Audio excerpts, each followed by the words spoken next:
Assalamualaikum warahmatullahi wabarakatuh. Alhamdulillahirabbil alamin. Alhamdulillah wa syukurillah ala kulli hal. Asyhadu an la ilaha illallah wa asyhadu anna Muhammadan abduhu wa rasuluh. Allahumma shalli ala sayyidina Muhammad al-Fatihi lima ukhliq wal khatimi lima sabaq wa nasiril haqqi bil haqqi wal hadi ila siratikal mustaqim. Sallallahu alaihi wa ala alihi haqqa qadrihi wa miqdarihil azim. Marhaban ya Ramadan, Ramadan syahrul syam. Semoga kita semua masih dalam lindungan Allah Subhanahu wa taala dan masih dalam keadaan berpuasa. Bulan puasa adalah bulan yang ditunggu-tunggu umat Islam, bukan hanya di Indonesia, tapi di seluruh dunia menunggu bulan suci Ramadan.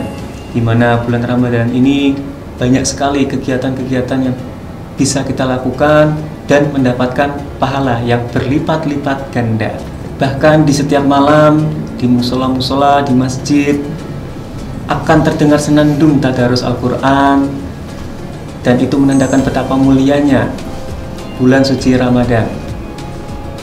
Walaupun Ramadan tahun ini masih dalam suasana COVID, namun COVID ini insya Allah akan segera hilang di Indonesia. Amin, Allahumma amin. Nah, pada saat bulan Ramadan dilipat-lipat gandakan seluruh amal perbuatan yang kita lakukan. Tidak hanya beribadah, bahkan tidur pun kita mendapatkan pahala. Betapa mulianya bulan Ramadan ini, ketika kita tidur saja kita mendapatkan pahala. Namun ketika berpuasa kita jangan hanya tidur, karena itu tidak baik untuk kesehatan. Kalau tidur saja kita bisa mendapatkan pahala, apalagi kita melakukan aktivitas-aktivitas yang bermanfaat, tentunya pahalanya akan berlipat-lipat ganda. Jadi ketika berpuasa jangan hanya tidur ya teman-teman. Teman-teman yang dirahmati oleh Allah, tidur berlebihan itu tidak baik. Apalagi tidurnya sampai melalaikan kewajiban kita. Tidur dari pagi sampai sore, kita melewatkan sholat zuhur, kita melewatkan sholat asar, itu malah menjadi dosa untuk kita ya. Jadi tidur boleh, tapi secukupnya, jangan berlebihan, karena berlebihan itu tidak baik. Berbicara soal berlebihan, saya teringat cerita guru saya tentang sahabat Nabi Muhammad. Ketika Nabi Muhammad melakukan puasa, beliau juga melakukan berbuka dan juga sahur. Nah, ceritanya sahabat Nabi ini ingin melampaui Nabi Muhammad. Jadi sahabat ini berpuasa tapi tidak berbuka dan tidak sahur. Akibatnya setelah 2 hari sahabat ini jatuh sakit. Kalau sekarangnya itu mungkin sakit tipes. Lalu dijenguk oleh Nabi Muhammad, lalu dinasihati bahwa berlebih-lebihan itu tidak baik, apalagi di luar kemampuan kita.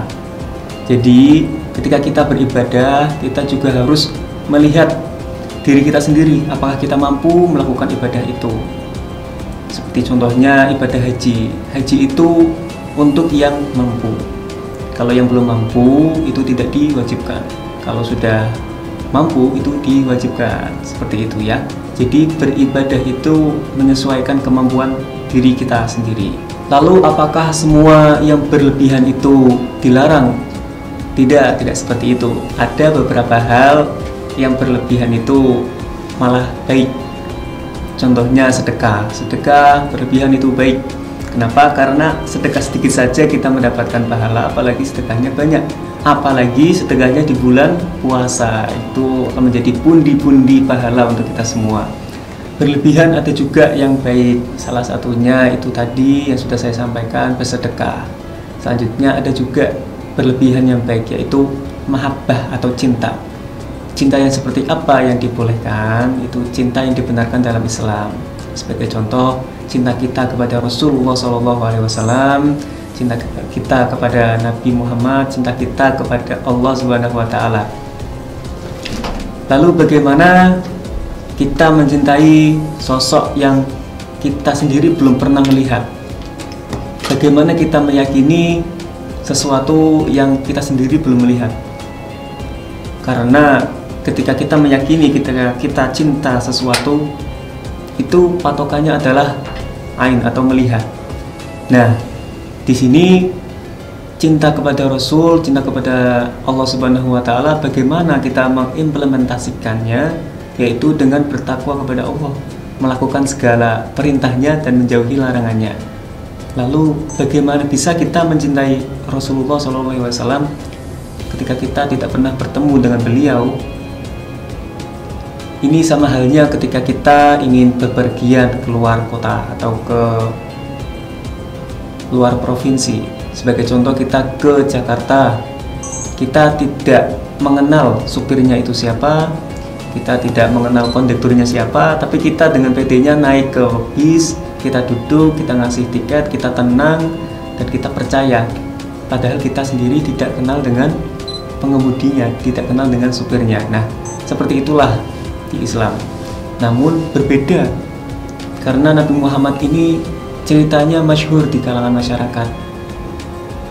Ya, jadi kita tidak sepenuhnya tidak kenal dengan Rasulullah. Kita pasti kenal dengan Rasulullah melalui cerita-cerita orang tua dulu.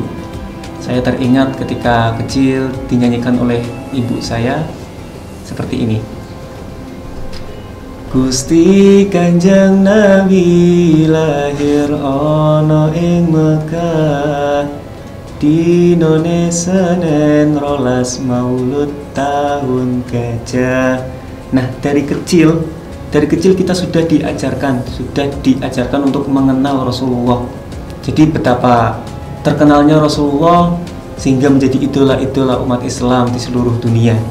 Beliau menjadi suri tauladan untuk kita semua karena cerita-ceritanya ini tidak hanya 1-2 orang yang menceritakan, bahkan seluruh ulama menceritakan cerita tentang beliau.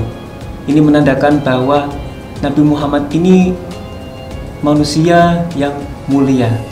Nah, dari cerita tadi kita bisa ambil bahwa berlebihan itu ada yang baik dan ada juga yang tidak baik. Lah, berlebihan dalam hal kebaikan itu bagus, namun kita juga harus melihat kepada diri kita sendiri apakah kita mampu untuk melakukan kebaikan itu. Dan selanjutnya, untuk berlebihan yang tidak baik seharusnya kita tidak melakukannya seperti itu ya.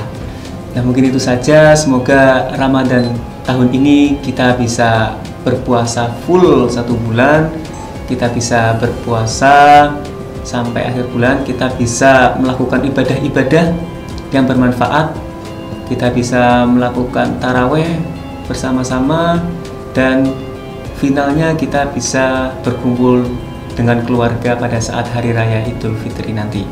Mungkin itu saja dari saya. Apabila ada kekeliruan atau kekurangan, mohon dimaafkan. Wallahul muwaffiq ila aqwamit thoriq. Wassalamualaikum warahmatullahi wabarakatuh.